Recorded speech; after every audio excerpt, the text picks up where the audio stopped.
이제는 이동학 최고위원이 좀 불편할 내용으로 한번 넘어가 보도록 하겠습니다. 왜 그렇게 예단을 하시죠?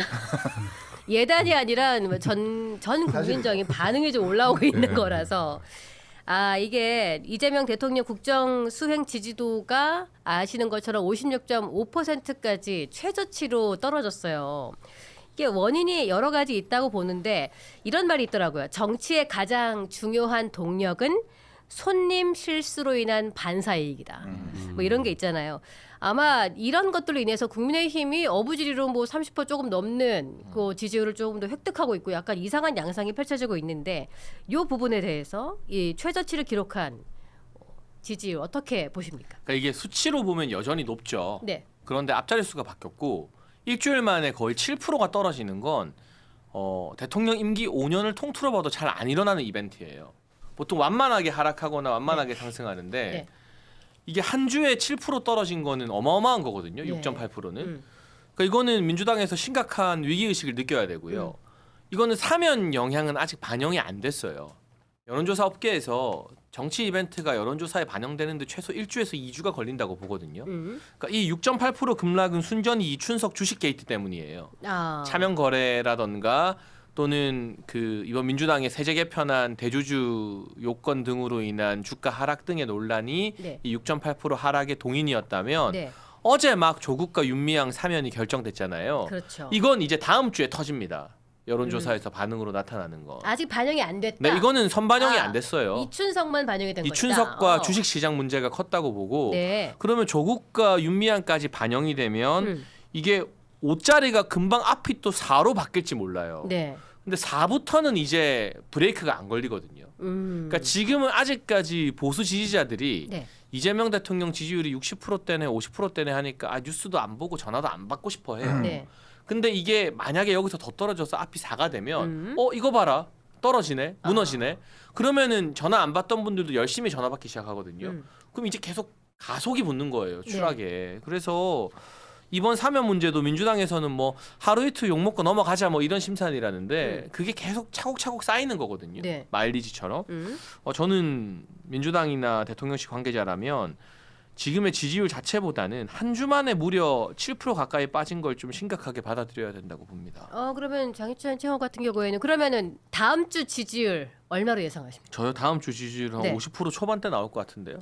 더 떨어진다 네, 한 지금보다. 51, 2% 나올 것 같아요. 그러면 지금보다 한 5% 정도 더 빠지게 3, 나왔다. 4%더 빠질 것 같아요. 예, 지금 예언을 하셨거든요. 우리가 한번 지켜보고 이게 맞으면 또 슈퍼챗이 많이 날아올 것 같아요.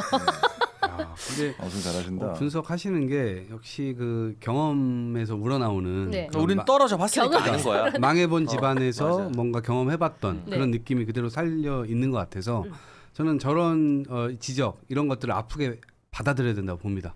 네, 우리가 비판받을 지점이 있습니다. 네. 이춘석 의원 건 굉장히 심각했다고 봅니다. 네. 그래서 빠르게 제명 조치를 하긴 했으나 저는 여전히 여진이 있다 이거.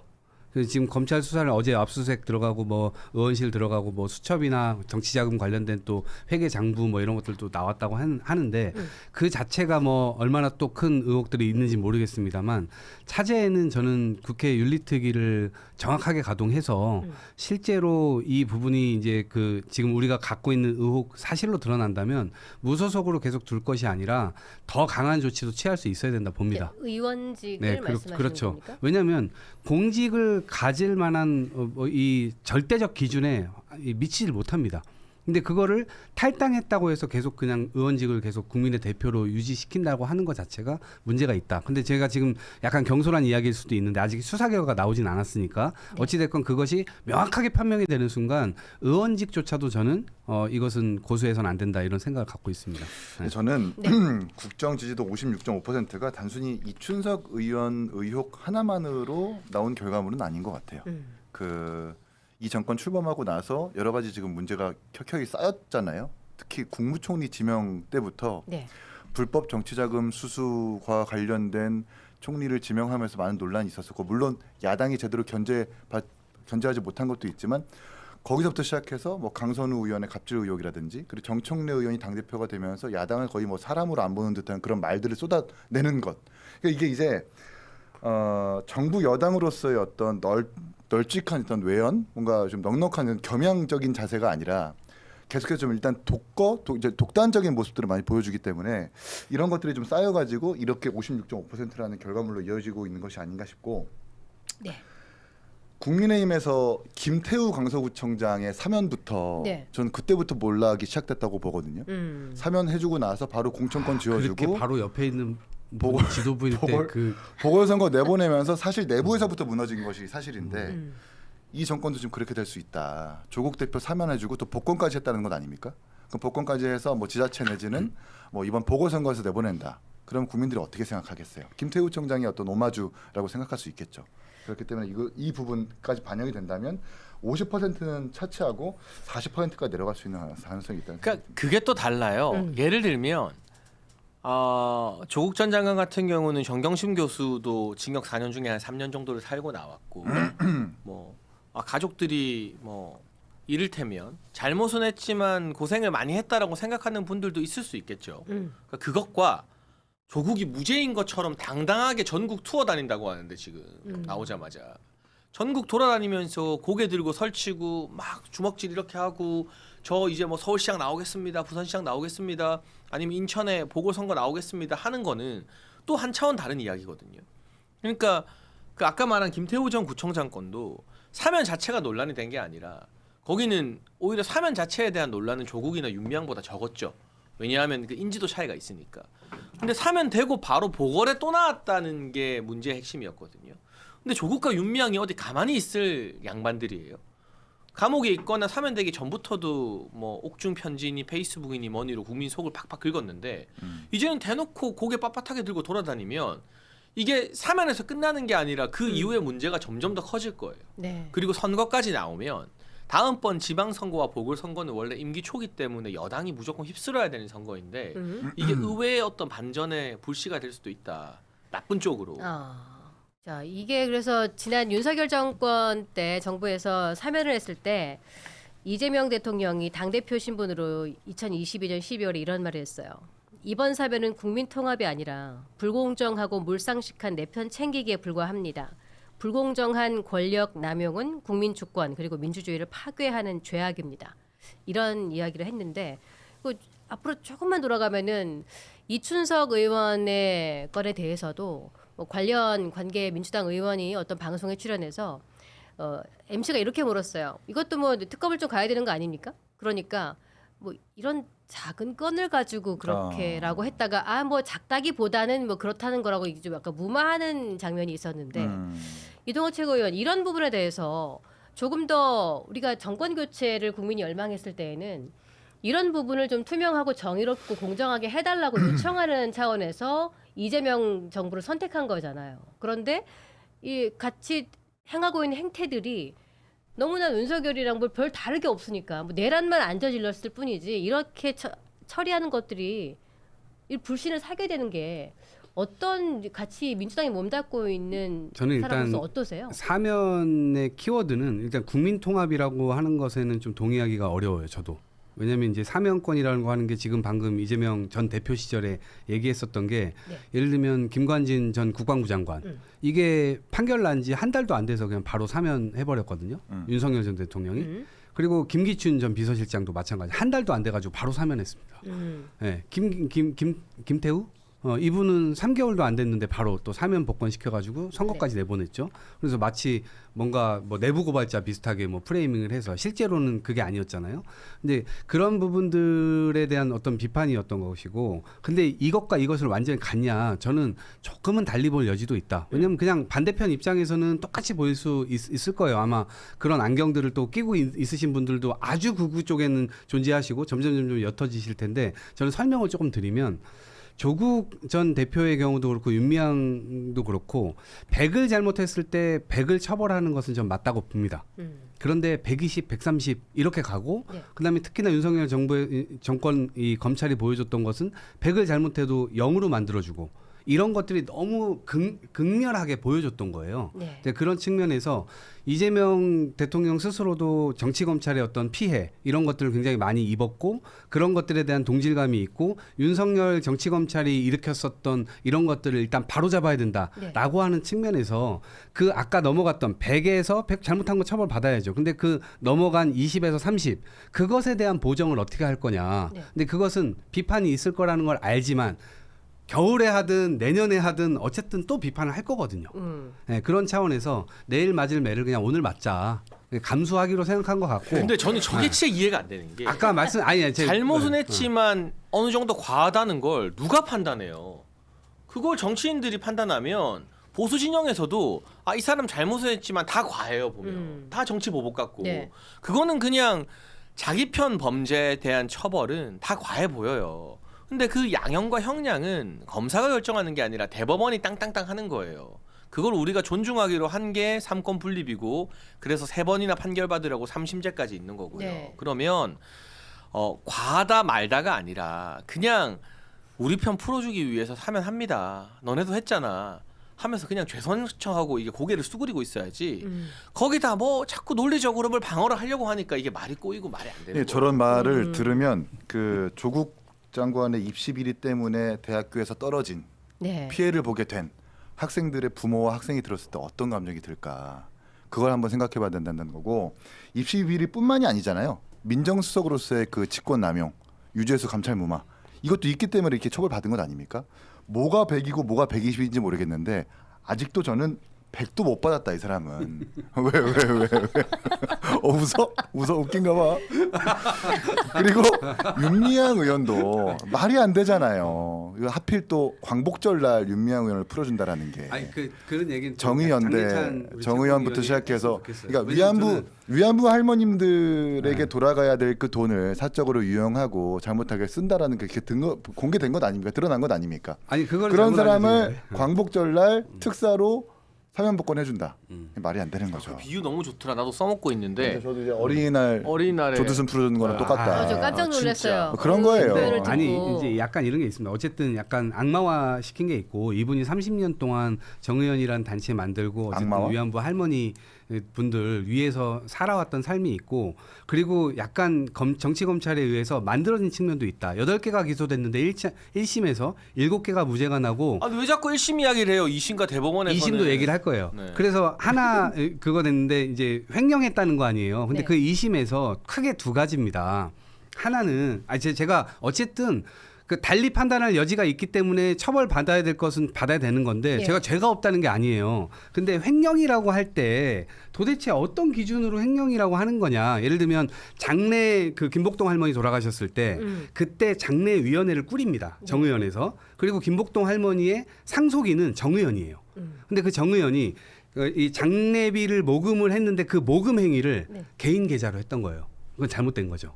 잘못됐어요. 왜냐하면 단체 계좌로 했었어야 되는데 근데 어찌됐건 장례위원회가 있었기 때문에 개인 계좌로 돈을 받았는데 그 돈을 가지고 장례비에 쓰고 남은 돈은 어쨌든 상속인에게 가게 돼 있죠. 정의원에 가게 돼 있어요. 네. 그런데 그거를 장례위원회에서 얘기를 해가지고 그것과 관련되어 있는 단체에 다 기부를 했던 거예요. 그게 횡령이라는 거예요. 유족 줘야지 왜?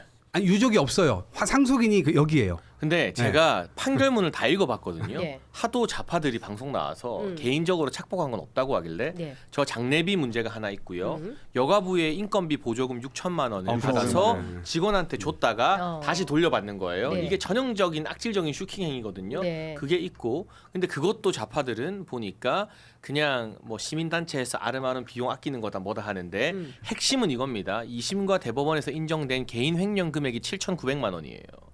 그리고 여기에 포함된 쓴 내역은 마사지 업소, 한우 뭐 이런 것들이 등등등이 있어요. 네. 그러니까 한우 먹고 마사지 업소 가서 자기 마사지 받고 한 것까지도 정의연 시민단체 활동을 위해서 썼다고 말하는 건 어폐가 있잖아요. 이렇게 인정된 개인 횡령 액수가 1심에서는 1,000만 원대였는데 2심과 대법원에서는 7,900만 원 거의 돈 8천이에요. 그러니까 그러면 장례비 억울한 거 오케이 빼줄게. 우리 관대하니까. 여가부 인건비 보조금 6천만 원. 아 그것도 빼줄게. 우리 관대하니까. 네. 근데 판결문에 정확히 이렇게 써 있습니다. 유니언이 사용처에 대한 납득할 만한 설명을 하지 못하는 이상 정대협 자금을 개인 용도로 사용한 것으로 볼 수 있다. 개인 착복액만 7,900이에요.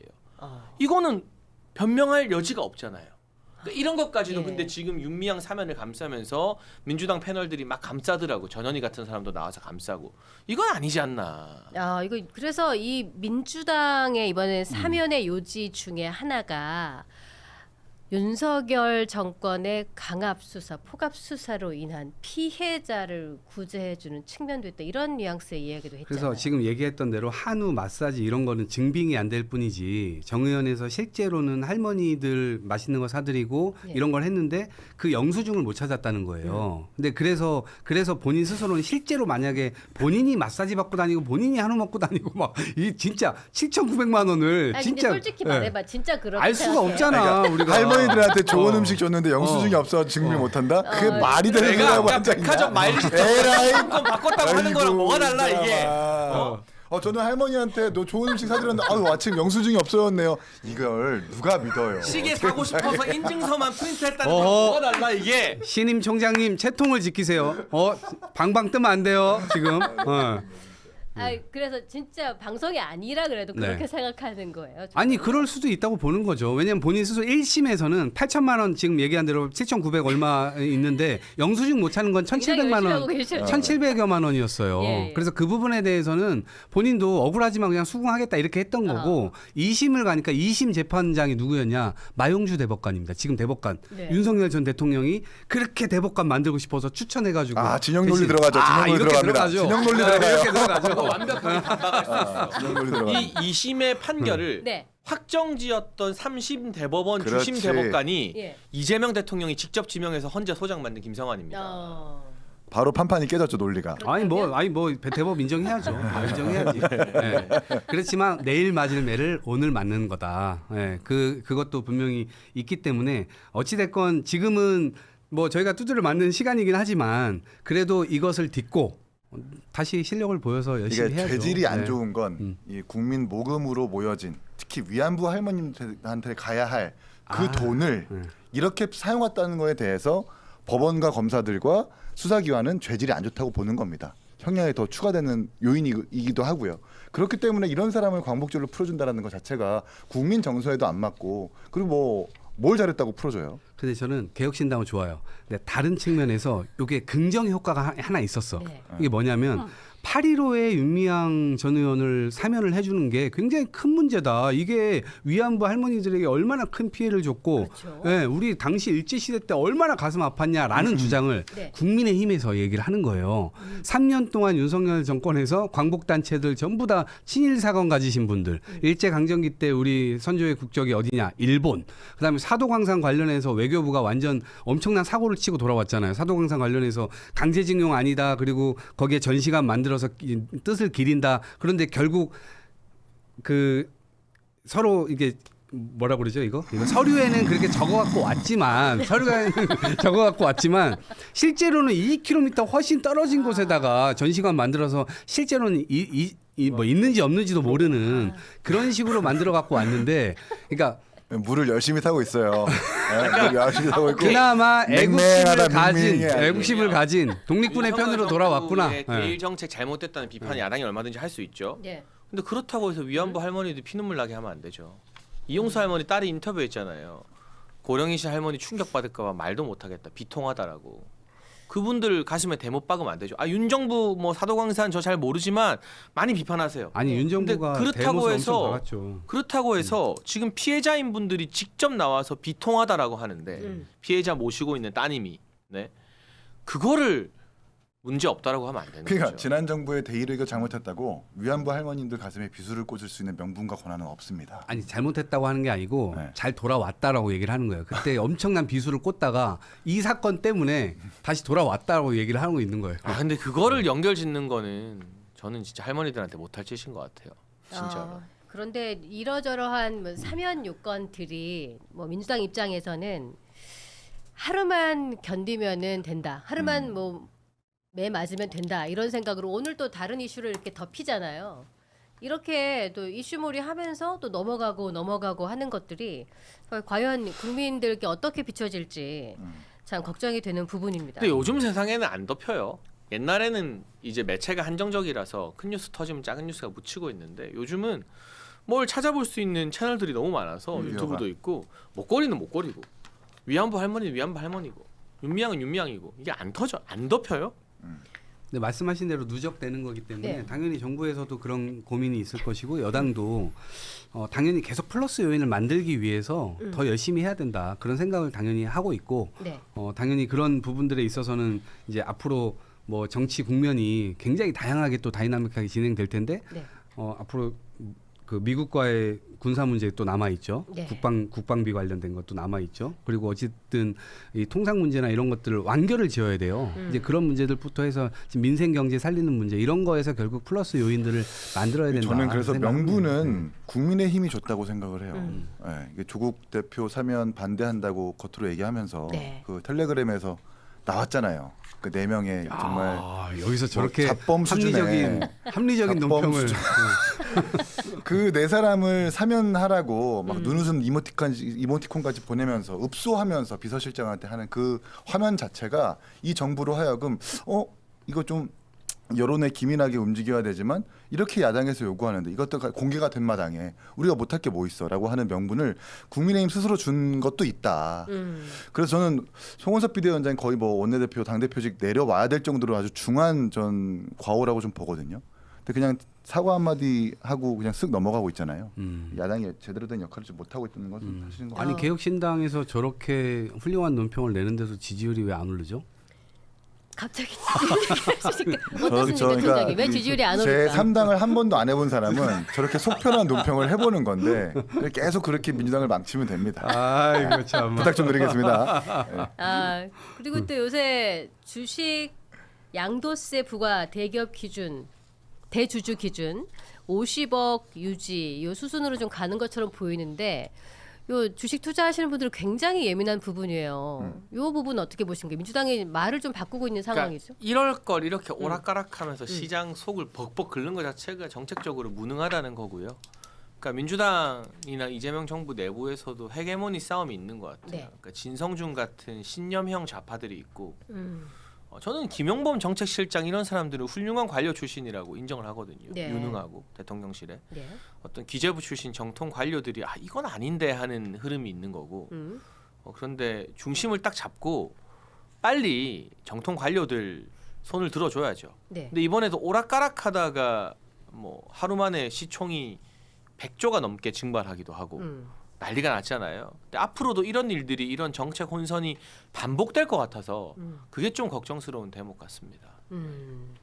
이게 애초부터 좀 그 설계가 잘못된 게 10억 이상의 보유자를 몇천 명으로밖에 안 봤다는 거예요. 근데 정밀하게 전수조사를 해보니까 10억 이상 보유자가 지금 2만 4천 명이 넘는답니다. 그럼 한 사람당 10억으로 따졌을 때 이 사람들이 연말에 만약에 전체로 매도를 한다. 양도세 회피를 위해서. 그러면 주식시장에 20조가 나오는 거거든요. 그럼 증시에 엄청난 영향을 가져오는 것은 명약관화한 거죠. 근데 이걸 모르고 그냥 뭐 몇천 명 정도밖에 안 되니까 주식 보유자 얼마 안 되니까 문제가 없을 거다라고 매우 설익은 정책을 지금 만든 건데 이 부분은 정말 정확하게 사과해야 되는 게 맞고 관련된 사람 관련된 인사들을 다시 한번 인사 조치해야 되는 것도 맞다. 만약에 똑같은 기조의 사람들이 똑같이 계속해서 이 정책을 만지고 있다면 또 다른 과거가 똑같이 반복될 수 있기 때문에 이 부분은 이재명 대통령께서 좀 인사 조치 면에서도 네. 좀 챙겨야 된다는 생각이 듭니다. 애초에 이 파열음은 당에서 나왔었던 거예요. 물론 정부에서 그 안을 주긴 했지만 네. 당과 정책위하고 충분히 뭐 완전히 이제 논의되지 못한 상태에서 이 얘기가 나왔고 어쨌든 이것도 확정안은 아니었습니다. 근데 그 과정에서 국민들께서 어쨌든 안 좋게 좀 보셨던 것 같고 실제로 실효성이 있는 거냐 10억 정도 가지고 있다가 9,800 팔아버리면 네. 뭐 이게 또 의미가 없어지잖아요. 세수를 진짜 확보할 수 있는 것도 아니었고 그런 측면에서 정책위 의장이 한정희 정책위원장으로 바뀌면서 이것을 의원들의 여러 이 여론들을 좀 파악하고 또 국민들이 가지고 계신 여러 의미들도 파악을 해가지고 결국에는 정부에 가서 이런 조율을 했다라고 얘기를 하는 것이고 대통령실도 이걸 받아들였다고 하니까 결국 설왕설래가 있지만 결국 좋은 방향으로 계속 가고 있는 것이 아니냐 이렇게 바로 잡으면서 가면 되죠. 뭐. 예, 이 정부가 들어서 여러 가지 좌충우돌이 있고 또 국민께서 좋아하셨던 부분도 있고 또 실망하신 부분도 이렇게 지지율로 표시가 되고 있어서 저 이재명 정부의 지지율 얘기하면서 여러 가지 안건 다루고 있는데요. 이 얘기 잠깐 하고 오늘 마무리 거의 해야 될 것 같은데 민주당 신임 당대표 정청래 의원의 행보가 정부와 여당 지지율에 어떤 영향을 줄 것인지 이 부분에 대해서는 우리 이긴 총장부터 말씀 좀 해주시겠어요? 민주당 정청래 의원이 되는 순간 저는 정부 여당까지 이 레임덕이 시작될 거다라고 생각을 해요. 왜냐하면 박찬대 의원이 됐다면 좀 더 합리적으로 당을 운영했을 텐데 지금 정청래 의원은 거의 뭐 국민의힘을 향해서 내란당이라고 규정을 하고 또 정당 해산까지 지금 들먹이고 있는 것 아닙니까? 근데 개혁신당인 저조차도 국민의힘 전체를 내란당이라고 보지는 않거든요. 네. 그 계엄 해제 표결을 했었던 당시에 당대표가 한동훈 대표였었고 한동훈 대표를 따라서 18명의 의원들이 계엄 그 해제 표결에 참여했기 때문에 내란당이라고 전체를 규정할 수는 없습니다. 규정할 수 없는데도 정청래 대표는 단지 그냥 당원들의 소구하기 위해서 이렇게 정말 뾰족하고 적극 이 자극적인 말들만 좀 쏟아내고 있는 거거든요. 근데 이게 민주당의 관성이라고 생각을 하고 결국 이재명 대통령의 이 정부의 어떤 발목을 잡을 거다라는 생각이 들어요. 그래서 이 점점 가면 갈수록 말을 하면 할수록 설화도 이어질 수 있기 때문에 네. 이 민주당의 지지율뿐만 아니라 국정 지지율까지 악영향을 미칠 것이다라는 생각이 듭니다. 장혜찬 최고 어떻게 보세요? 그러니까 뭐 장기적 호재죠. 국민의힘 입장에서는 네, 반드시 사고를 칠 뿐이고 이미 사고를 치고 있고요. 왜 계속 웃어? 웃고 계셔. 왜 웃어? 아니, 아까- 계속 웃고 있어. 아니 지금 내일 모레 취임식 한다는데 이 정부가 벌써 레임덕이라고 하면 취임도 안 했는데 레임덕. 사상 초유의 레임덕이 취임덕이라고 있어요. 취임덕. 네, 취임덕이라고 있고. 취임덕. 아, 그 왜냐하면 이 정도로 이재명 대통령이 박찬대를 선호하는 티가 팍팍 났으면 이겨야 되거든요. 네. 근데 김어준한테도 밀렸고 음. 또 친문 세력들의 청구서에 밀려서 조국까지 사면을 해주는 마당이고 그렇죠. 뭐 그렇다고 당장 권력이 무너진다는 게 아니라 네. 균열이 보이고 있다. 생각보다 빠른 시기에. 네. 그리고 정청래 대표 같은 경우는 일단 개혁신당도 예방을 안 하잖아요. 그거 이해가 안 돼. 정말 명분이 없어요. 명분이. 그러니까 정치를 그렇게 감정적으로 하면 결국 다 돌아오게 돼 있어요. 업보라는 게. 네. 이건 업보 맞아본 사람이 하는 말입니다. 네. 내가 맞아보니까 시들하고 아파. 자 이게 그러니까- 민주당에서 그러면은 조국을 사면하지 않았으면 어땠을까? 반응이 어땠을 것 같아요? 아니 저희 내부 분란도 좀 있었겠죠. 네. 있었을 거예요. 예. 만약에 이번에 안 했다면. 그래서 어쨌든 내부를 좀 단단하게 하는 카드였다고 봐요. 그래서 제가 아까 국민통합에는 공감이 안 된다라고 했던 게 네. 적어도 반대편에 있으신 분들은 이것을 통합이라고 봐야 되나? 이런 것에 대한 이제 제한적인 생각을 하시고 계시기 때문에 그게 아니었을 거라 보고 정청래 당대표께서 지금 강하게 하는 것은 저는 이유는 있다고 봅니다. 지금 여전히 윤어게인을 외치고 있고 지금 전당대회가 벌어지고 있는데 완전히 그냥 전환길 금쪽이가 돼가지고 그쪽으로 다 휩쓸려가고 그 하나를 어쩌지 못하잖아요. 네. 그 정도 판을 이제 망가뜨리면 보통 지도부에서 그날 바로 제명 조치하거나 출당 조치를 해버리는데 네. 그런 걸 못하고 자꾸 차일피일 뒤로 미루는 기구에 뭘 맡겨가지고 뭐 심사를 한다는 둥 뭐 소명을 들어봐야 된다는 둥 계속 시간을 끌잖아요. 그러니까 그리고 혹시라도 강한 조치가 나온다 하더라도 지금 기세를 보니까 새롭게 나온 최고위원 후보들, 당대표 후보들 유력한 사람들이 대부분 전환길 뭐가 문제냐 이런 투로 얘기를 하고 있거든요. 네. 결국에는 이 제명 조치가 내려진다 하더라도 나중에는 그 징계 취소를 다시 할 것 같아요. 그래서 결국엔 다시 당원으로 받아들여서 윤어게인의 흐름을 굉장히 가파르게 만들어 갈 우려가 있기 때문에 정청래 대표께서는 당연히 그 부분에 대해서 센 메시지를 낼 수밖에 없는 것이고 근데 저는 이게 쭉 갈 거라고 보진 않아요. 네. 그래서 저도 문제가 있다고 봅니다. 야당 그래도 41% 받았고 이 개혁신당도 8% 받았잖아요.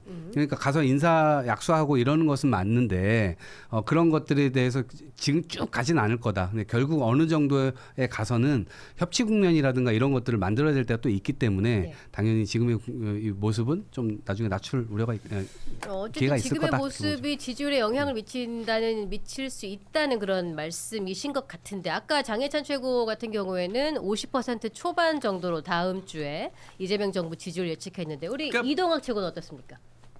말씀하세요. 먼저 말씀하시고 넘어가죠. 지지율. 지지율 한 80% 질러 시원하게. 몇 퍼센트 한 80% 정도 질러. 예측하나요? 다음 주? 80%. 다음 주 저는 한 2% 정도 하락. 오. 아, 하락이 요번 주 하락으로. 거에서. 네. 어. 양심은 있네요. 오늘 기준에서 반등할 여지가 없는 게 네. 또 오늘 방금 속보가 났는데 네. 한미 정상회담이 국빈 방문이 아니라 실무급 방문이래요. 네. 그러면 이제 윤석열 대통령은 바이든 있을 때 국빈 방문을 했거든요. 예. 그 의전부터 이런 것들이 언론에 의해서도 다 비교가 될 거예요. 예. 아니 첫 번째 미국 방문인데 국빈 방문을 못 따네? 아 그만큼 찬밥 신세 아니야? 가가지고 또 이제 그 트럼프 앞에서 쭈구리 대고 그 방위비 분담금 협상 눈탱이 맞고 오면 아 역시 방구석 여포였구나 이런 게 드러날 거거든요. 예. 그러니까 계속 악재만 남아 있어요. 음. 뭐 호재가 없어. 그러니까 8월 한 달 내내 되게 힘든 여름이 될 거예요. 아 실무자급이라고 지금 방금 속보가 떴나 발표났어요. 봐요. 예. 이기현 총장 같은 경우에 다음 주 이재명 정부 지지를 어떻게 예측하십니까? 아니 뭐 지지율 수치를 예측하는 건 좀 의미가 없는데 미국 대통령을 아직까지 못 만났다는 것은 의미가 있는 것 같아요. 즉 우리 국민들이 미국을 가기 위해서 비자를 발급받잖아요. 네. 비자 발급받을 때 면접관들이 뭘 요구하는지 아십니까? 개인의 SNS를 전체 공개하라고 요구한답니다. 그 SNS에 혹시나 미국의 국익에 반하는 게시물이 있는지를 검증한대요. 네. 하물며 국민들이 미국 들어갈 때 비자 발급받을 때도 그런 거 요구받는데 대통령과 총리 장관들의 SNS를 안 들여다봤을까? 지금 이재명 대통령의 SNS 한켠에는 그 사드 배치하는 미국을 향해서 구한말에 일본 같다라는 표현도 했었었고 네. 미국을 사실상 반미주의자처럼 썼던 게시글들이 수두룩 빽빽하거든요. 그런 것들을 과연 트럼프 대통령이 모를까? 아마도 지금까지 아직도 뭐 취임하기 한 달 좀 지났지만 아직도 만나지 못하고 계속 이렇게 악재가 나온다라는 그 자체가 미국이 지금 우리나라를 어떻게 바라보고 있는지에 대한 어떤 뭐 증거일 수 있기 때문에 이 국빈 방문이나 이 한미 정상회담 관련해서 뉴스 나오면 이게 결코 이 정부에 도움이 되는 지지율로 영향이 갈 것 같지는 않다는 생각이 듭니다. 근데 그나마 반미 SNS 게시글만 미국이 봤으면 다행입니다. 과거 성남시장 시절 트위터 번역해서 갖다 주면 왜 이렇게 늘어져요, 뭐가? 깜짝 놀라 정말. 그러면 정말 뭐 자기한테 항의하는 지지자한테 뭐라 했더라 뭐 변기에 머리를 박으라고 박으라니 하는 뭐 좀- 이런 막말들이 가득하기 절대 때문에 모르지 않을 거예요, 미국. 네, 그거는 국익을 위해서라도 국격을 왜냐하면 위해서라도 다른 나라의 첩보 지도자급의 첩보 동향도 수합해가지고 대통령한테 보고해야 되는 게 맞기 때문에 절대 모르지 않을 거다. 근데 전 트럼프의 미국이 기존에 우리가 알던 미국과는 좀 많이 달라진 것 같다 이런 말씀 하나 드리고 그리고 어쨌든 외교는 현실이기 때문에 이제 특히나 또 야당에서도 저렇게 비판적 생각을 가지고 계속해서 비판을 또 하고 있고 또 국민들은 이것에 대해서 어쨌든 우리나라 대통령이 자존심은 구기지 않으면서도 최대한의 실리를 좀 가져오길 그렇게 이제 바랄 겁니다. 그래서 형식이라든가 뭐 이런 것들은 뭐 지금 발표났다고 하니까 저도 좀 살펴보긴 해야 되겠습니다만 아쉽긴 해요. 그렇지만 어찌됐건 가서 많은 걸 잃지 않고 적절하게 국익을 좀 많이 이렇게 따내오면 또 그건 그거대로 또 평가할 지점들이 생기지 않을까 싶습니다. 뭐 트럼프 대통령 입장에서는 주한 미군 위상 재조정과 분담금 인상 같은 좀 이런 감당하기 어려운 내용들을 가지고 우리나라에 고지서를 내밀 것 같은데 여기 지지율 상승에 조금 부담이 되지 않을까 그런 생각이 들기도 하고 어떻게 보십니까? 어떤 얘기가 좀 오가야 될 것 같은지. 근데 결국 방위비 분담금이 핵심일 텐데요. 네. 우리가 얼마나 많은 증액을 해주고 돌아와야 되는가. 네. 그 과정에서 국민들이 이거는 우리 너무 호구 잡혔다. 그거 미국이 잘못했다라고 해봤자 아무 의미 없어요. 그럼 미국은 상수잖아요. 그렇죠. 우리가 어떻게 협상을 해내느냐가 관점인데 일단 실무 협상급으로 불렀다는 것 자체가 별로 대우해줄 생각이 없다는 거겠죠. 미국에서는.